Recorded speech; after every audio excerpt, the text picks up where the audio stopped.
Guru Mike Schwartz. Today I'd like to welcome Grandmaster Soke Dill of the Bushido Kempo Martial Arts Ryu Association, as well as Chief Instructor of the Jeet Association. How are you doing today, Grandmaster?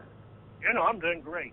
Weather's great, and I'm vertical, so that's what's important. So tell me a little bit. You got that right. Tell me a little bit, Professor, a little bit about your initial experience within martial arts and what actually drew you into the martial arts. Well, I was in high school, and you know, I was the kid that had the slide rule and the pocket protector, you know, the big glasses, and consequently that made me a target. But I didn't like being a target, so I decided, you know, either you're the pavement or you're the wheel. And I decided, you know, I'm going to turn into the wheel. And I started taking karate. And once I got into karate, you know, that bullying stopped, because once I had my first fight, people quit messing with me, and that's what got me started, was self-defense. And what system did you initially start with? Was that the goju ryu? Yes. And I started with Lou Angel in goju karate. And at that time, where were you located? Where was Grandmaster Lou Angel located? Lou Angel was in Oakland. I lived in Henrietta at the time, which was about 10-15 minutes away. So it was a convenient place for you to train at that time then? Oh, sure. What valuable lessons do you feel that you learned from the goju system? From what? I say, what valuable lessons do you feel that you learned from the goju system? Well, you know, that was my first martial art, and it taught me how to fight. My forte was sparring, not katas. And that's, you know, it's just kind of ingrained in me the fighting spirit. And I like goju because it's more of a close contact, close-in type of fighting, just because of the nature of it. And how long did you spend with goju? When did you start training in goju? I started in 1963. And at that point, how far along had you progressed within goju before you had decided that you needed to move on? Well, I was in goju for, I guess, 3-4 years, and then Vietnam came along, and I was gone. And so that pretty well terminated my my goju tenure, because once I got back from Vietnam, I was in Judo class in Oakland, California. I see. And is that where you had met Mr. Bruce Lee, I'm assuming? Well, James Lee was the one who was in charge of the Oakland school, because Bruce was gone making the movies, but Bruce was still very much in charge of the school.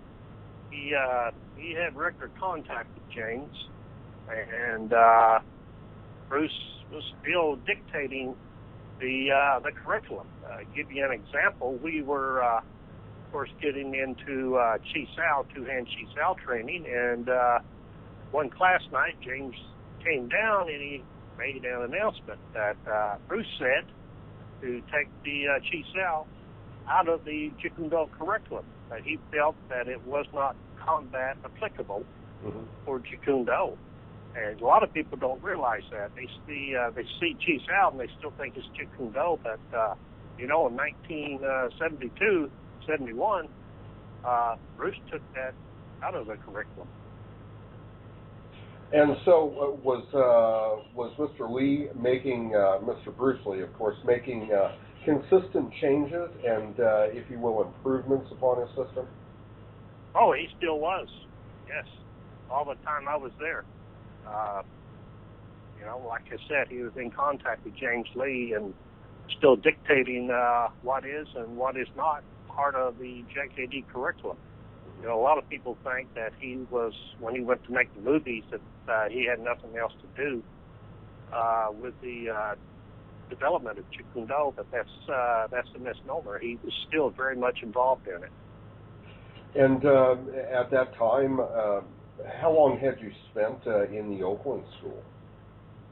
I was in Oakland for around 14 months. Mm-hmm.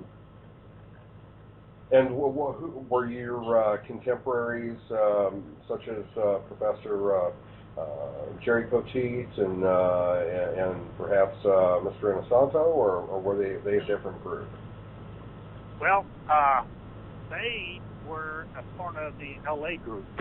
I see. And I was part of the Oakland group. You see, Bruce had 3 schools, mm-hmm. Seattle, Oakland, and LA. And how do you think that since he was in constant contact with, I'm sure, all three schools, do you think that there were different methodologies that were developed for different schools and for different instructors, or do you think that the philosophy and everything remained the same? A point being, you indicated in regards to the request that the Chisao be removed from the curriculum. Do you think that was across the board, or do you think that was just for the Oakland schools? That I cannot tell you. I can only say what was said at mm-hmm. the Oakland school. Mm-hmm. And I know Taki Kimura pretty well, sure. and they still do the two-hand Chisao up there. Mm-hmm. But of course, the Seattle school's still very strongly Wing Chun based. Do you know the reason why that is, or was there anything particular shared with you in that regard? I did not understand your question. I'm sorry.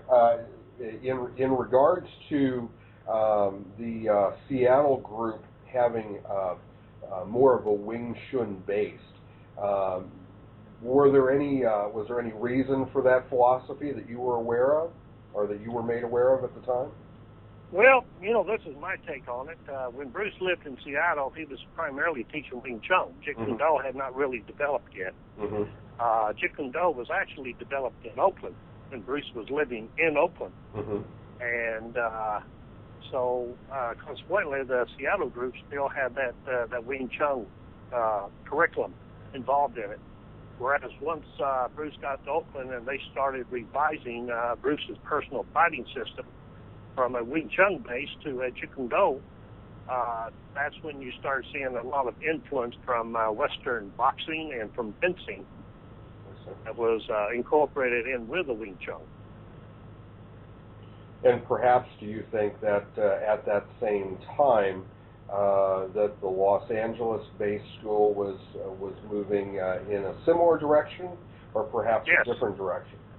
Well, I think they were still primarily Jeet Kune Do during the time that Bruce was alive. Of course, after Bruce died, when Dan Inosanto took it over, it became more of a Filipino-based concept art rather than the Wing Chun-based Jeet Kune Do that Bruce Lee developed.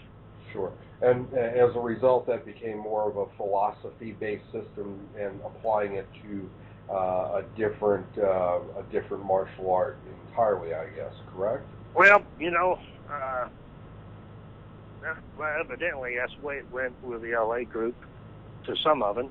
I know Ted Wong, Jerry Poteet still, like me, they stuck with the original Jeet Kune Do curriculum. Mm-hmm. Of course, the philosophy and the concepts are the same. Mm-hmm. It's just, your base art that you use to develop that philosophy and that concept is what makes the difference.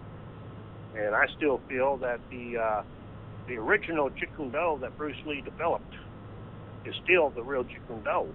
Of course, everybody has to find their own personal Jeet Kune Do, but you have to have that base of what Bruce Lee actually did himself, what he actually developed, and you have to experience that art that he developed before you can really understand, you know, what Bruce Lee was doing. And were you able to apply the JKD or Jeet Kune Do to lessons that you had already learned with Grandmaster Lou Angel?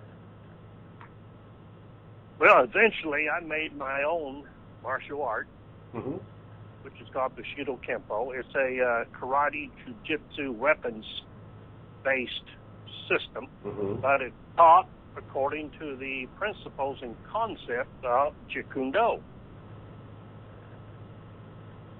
I keep the Jeet Kune Do techniques separate from the Bushido Kempo techniques because they are two different martial arts. I don't teach one and call it this and teach the other and call it that. They're two separate arts, but using these principles of Jeet Kune Do, which is simplicity, combat, speed, deception, individuality, I applied all of those to a Japanese system. Did away with a lot of the traditional classical moves in karate and jiu-jitsu, went right down to the nitty-gritty of street fighting. In some similarities, and then in that regard, then to what Kyosho Kempo maybe? I'd say it's very similar to Kokushinkai as far as its roughness and its contact base. And so, have you had contact on a regular basis with actually back to your experience in Oakland in and of itself? At what time were you progressed to a instructor level so that you were able to promote JKD as a system of its own?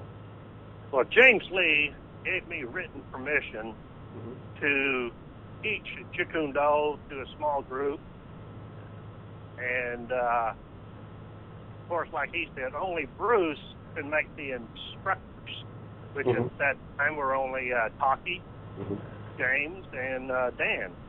But these three instructors could also give their senior students permission to teach others. I see. And that's where I came into the picture. James gave me permission to to share my Jeet Kune Do with others. And then in 1986, I was appointed as one of the members of the board of directors of the Jeet Kune Do Society, which was the original Jeet Kune Do group that was formed after Bruce Lee died, and it was made up of mainly us original students.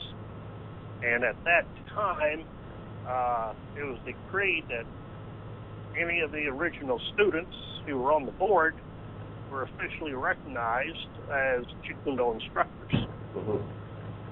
And so, consequently, that's whenever I started promoting Jeet Kune Do as Jeet Kune Do. Before that time, it was always a part of my curriculum, but it was all under Bushido Kempo. And so back in the mid-'80s, that's when I made a specific separation and started teaching the Jeet Kune Do curriculum on its own merits. And so I'm assuming, because the timeline seems somewhat similar, that's about probably the same time that Guru Dan actually started to promote his methodology of JKD in the incorporation of Kali.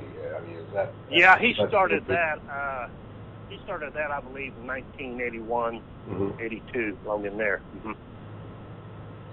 And to today and to date, do you still have relationship with that original JKD society? Oh, well, the society only lasted 2 or 3 years. Mm-hmm.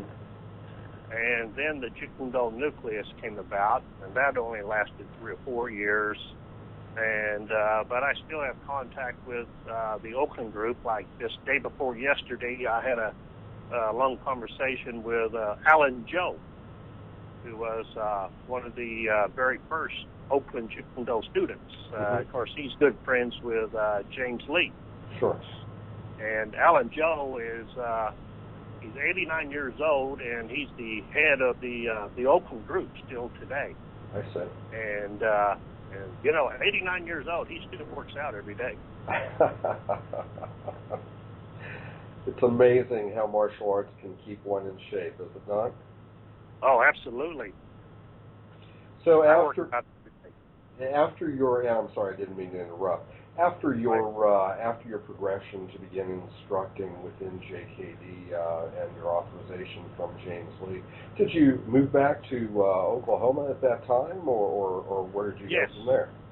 Yes, I was discharged from the Navy, and I came back here to Oklahoma so I could finish college. James asked me to stay on, but you know, I had no job. I was out of the Navy, right. And I was accepted back here at the university, so I did have to come back. And once he gave me permission to share Jeet Kune Do, I started a small group there at the college, and it just kind of eventually grew and grew out of that. And so that was what, 1972, 1973? Yeah, exactly. And so after you started your group at the college and you were beginning to teach there, you continued to develop within JKD and within the goju system as separate entities. I know that you had said you were teaching up until mid-'80s with the two somewhat combined, as it were. Well, it's hard to catch all your question. It sounds like you're in a tin can. Can you repeat that? I'm sorry. Of course, not a problem. Is this any better? Yeah. Okay. So essentially, when you came back and began teaching at the college, how long did the program last at the local community college? How long did the program last? That's correct. That's correct. Or do you still have an ongoing program today? Oh, absolutely. Sure. I have, I got the Jeet Kune Do Association. I still teach Jeet Kune Do classes every week in my garage, as well as going around the country and around the world teaching Jeet Kune Do seminars. So, as a representative or as a professor in JKD, have you found yourself expanding your knowledge and gaining more knowledge with other systems? Or oh, sure, yes. You know, I like to tell people that I am a martial artist first and a Jeet Kune Do practitioner second. There's a lot of very good and very effective martial arts out there. And I don't believe that someone should put blinders on their eyes and say, oh, well, my way is the only way. That's not the case. I'm always open to learn, pick up new ideas, new techniques, and see how they can incorporate into real combat. To me, that's the common denominator. Does that technique work in combat? I could care less about sport. I care less about aesthetics. All I care about is, will this help me survive? Will this technique work in real combat? And so, to that end, how do you feel that modern-day mixed martial arts or the grappling arts fit within the JKD mold, so to speak? Well, a lot of people don't realize this, but even in Oakland, we had grappling techniques presented as part of the Jeet Kune Do curriculum. because Bruce Lee and James Lee were in very good friends with Wally J. And so there was a lot of interchange of knowledge there. And to me, my personal opinion is, if you don't know grappling, you're very limited in a fight. You got to have the punching, the kicking, and as well as the grappling aspects of it. You got to have the whole range of combat if you're going to be a true, well-rounded fighter. As far as MMA, I think it's great. You know, I'm still primarily a stand-up fighter, but you know, I have taken people to the ground before in real situations, and it's very effective. I just don't believe in taking a guy to the ground intentionally. First thing, I want to mess up his computer first, and then down he goes. And then I'm back up. I don't believe in stand on the ground. Get the guy on the ground, put the pretzel on him, break him, and then get back up on your feet. So you would be a similar proponent of grappling as was Guru Larry Hartzell. Oh, sure. You know, I have a black belt in jiu-jitsu, and I'm a big exponent of grappling. To what Professor Dill, to what degree do you feel JKD has contributed to the development of all systems of martial arts as it is today? You know, I think it was very instrumental, because when Bruce became known in the mid to late 60s with Jeet Kune Do, it was very revolutionary at the time. The techniques, the concepts behind the techniques. Originally, a lot of martial artists felt intimidated because Bruce attacked their pedestal as far as their classical and traditional aspects of their arts. But as time went by, you know, there's an evolution in the development of the martial arts into much more realistic and combat-based training, and that, in my opinion, is strictly from the influence of Bruce Lee and Jeet Kune Do. Do you incorporate weapons within your system of teaching JKD as well? Yes. Oh, yes. Let me tell you another story. When I was training there in Oakland, of course, you know, I had been a karate instructor for years by that time, and I asked James Lee, when were we going to start training in weapons? Well, he looked at me, and then he grinned. When he grinned, I knew I had stepped into it, you know. And he said, well, where have you been?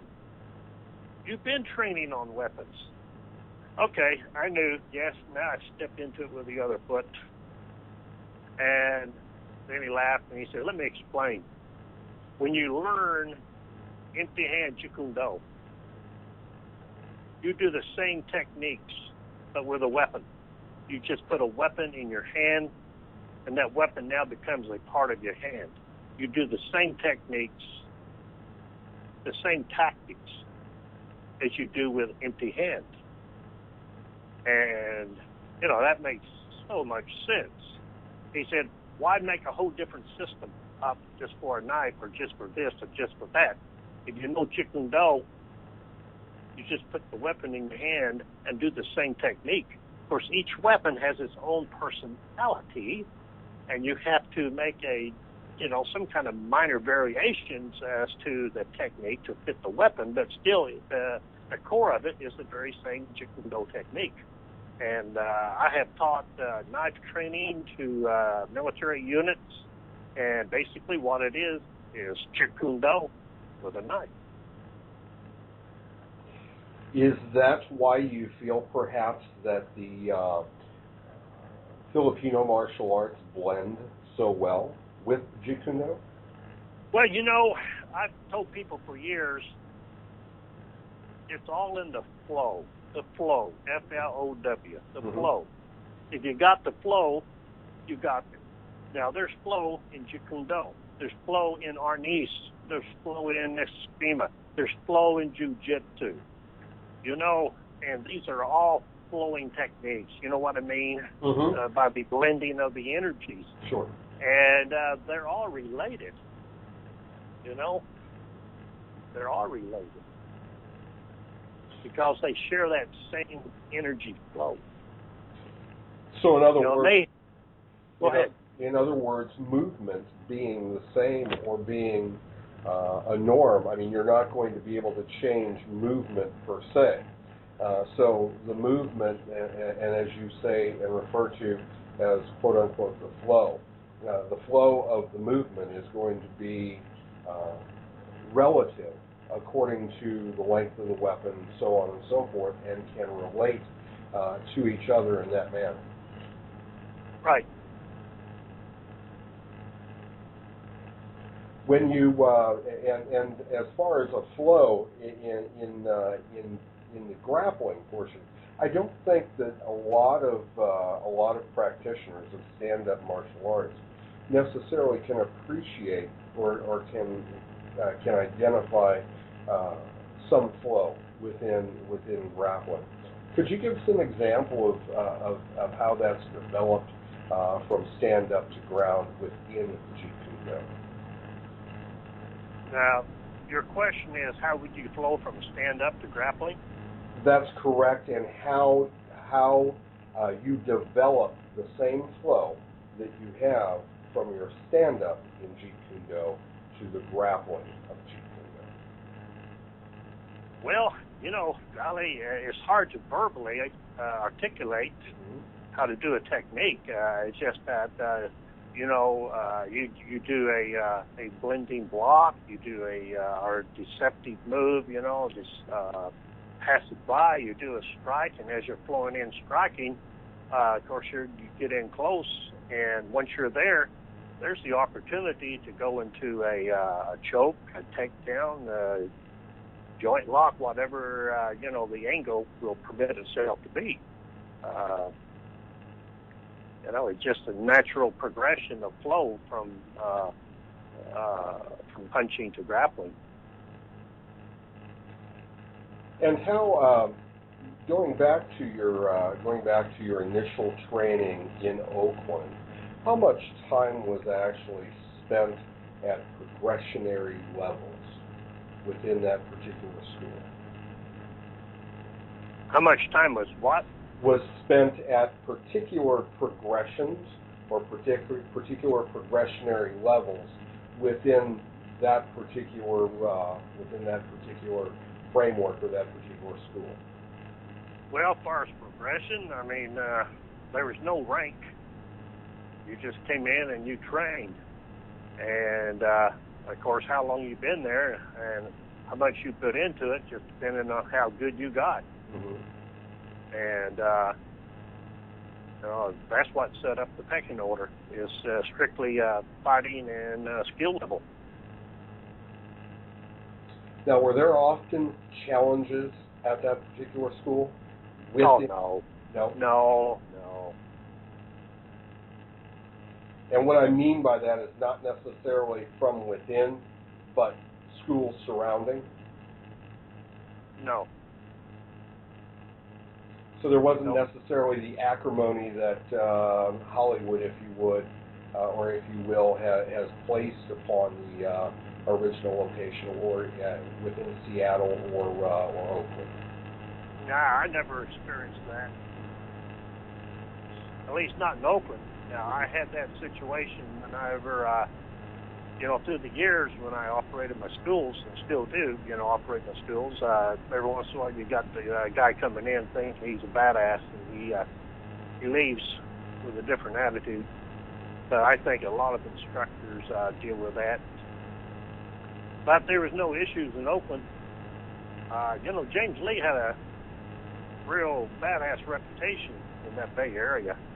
And I don't think anybody would be dumb enough to come into a school and start anything, because James Lee, he was a fighter.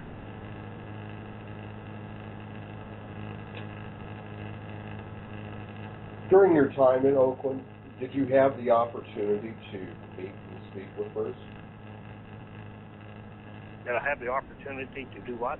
I said, during your time in Oakland, did you have the opportunity to meet, speak, and train with Bruce? Meet who? Bruce Lee, and train with him? No. Every time he came in from Asia, it was on weekends, and we were there during the weekdays, so I missed that opportunity.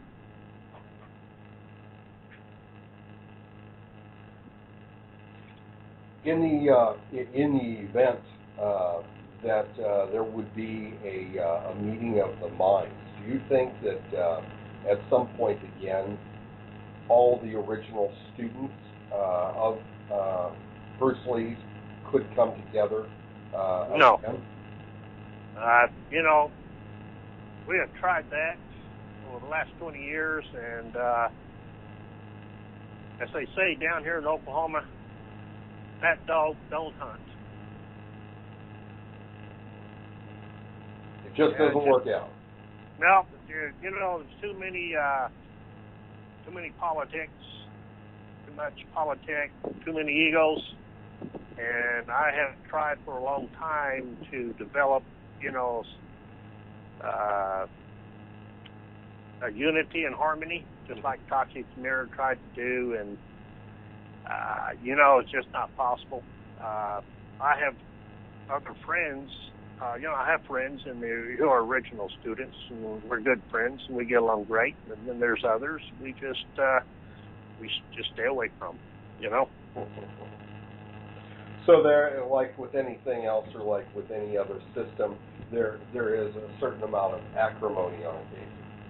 Yeah. And is that strictly due to ego, or is there a particular reason for that, do you think? Okay, repeat that. Yes. Is that strictly due to individual ego on some part, or is that due to something else? I think it's more money, it's more commercialism, commercial rivalry more than anything else. That's my opinion from being involved with this for all these decades. So as with anything else, it comes down to money, essentially. Yep. If, in your opinion, and strictly your opinion, of course, how do you feel from going forward that JKD will further develop, and where do you see it in 10 years? Well, this is my take on it. Jeet Kune Do is Bruce Lee's art. Jeet Kune Do is what Bruce Lee developed. And it's based on Wing Chun, boxing, and fencing. I've been teaching that aspect of Jeet Kune Do for many, many years. And I will continue to teach it that way in many more years to come. But each person has to find their own personal Jeet Kune Do. Because there are some techniques that Bruce Lee can do that they can't. There's some techniques they can do that their classmate cannot do very well. So everybody has to find their own way. You can take a name and you can change all the techniques in it, but still, Jeet Kune Do is Jeet Kune Do. And the original Jeet Kune Do, I feel, should be a core. It's a core to develop your own Jeet Kune Do. You've got to know the core techniques, the techniques that Bruce Lee actually put together to make Jeet Kune Do. Once you have that core, then you have to learn to express yourself, find your own Jeet Kune Do, but you still got to have that core Because once you lose that core, then it's no longer that it's no longer Jeet Kune Do. It's just something else that uses that name. You understand what I'm saying? Yes. And so is part of that core the Gung Fu within Jeet Kune Do? Say that again. It is part of that core the Gung Fu within Jeet Kune Do. Part of that core. Yes, it is part of the core of Jeet Kune Do that you're speaking of. Is part of that the Gung Fu that's within Jeet Kune Do? Oh yeah.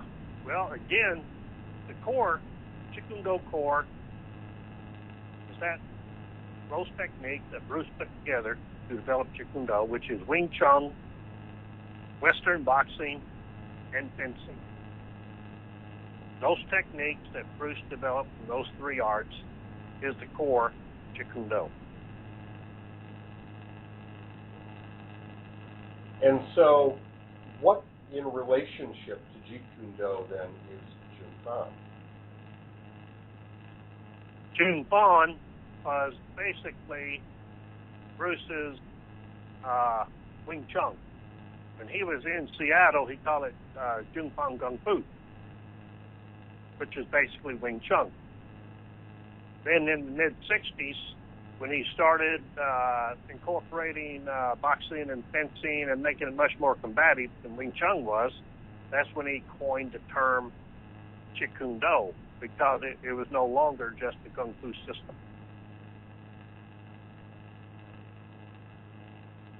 So Jun Fan then is, as you say, the Gung Fu of Jeet Kune Do. Well, some people are saying Jun Fan Kung Fu is Jeet Kune Do. It's just all a play on names. Jeet Kune Do is Jeet Kune Do. Jeet Kune Do used to be called Jun Fan Kung Fu. Bruce changed it to Jeet Kune Do.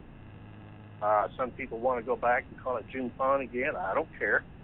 All I know is it's called Jeet Kune Do all the time I was training.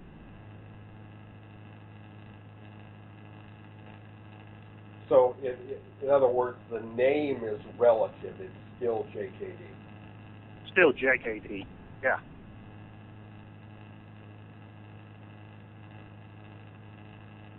Professor Dill, from this time forward, in say 5 to 10 years, where would you hope that your JKD association will have developed?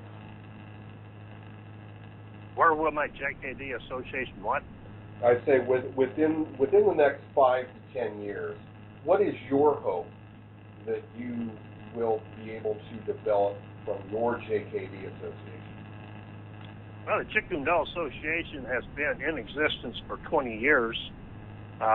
Other JKD groups have come and gone, come and gone, and come and gone, and we're still here, and we intend to be here for many, many more years because of the fact that we still maintain a strong relationship with the original Jeet Kune Do, and that's what a lot of people are wanting now. And we offered a structured format for learning that. It's not a bunch of hodgepodge. And we got good administration. It's a professional organization, and we're going to be here for a long time. What do you feel that your legacy personally will be within martial arts in general? You know, you mind repeating that? It sounds like you're muffled, and it's hard to... Sure, not a problem, hear. not a problem. What do you feel that your legacy will be in martial arts as a whole? I was a fighter.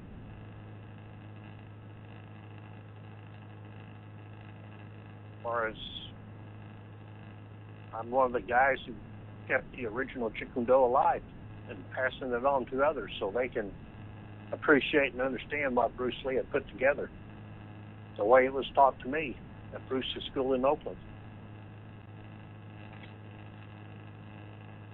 So simply two things: A, as a fighter, and B, as a person that has continued the legacy of JKD as Bruce had taught it in Oakland.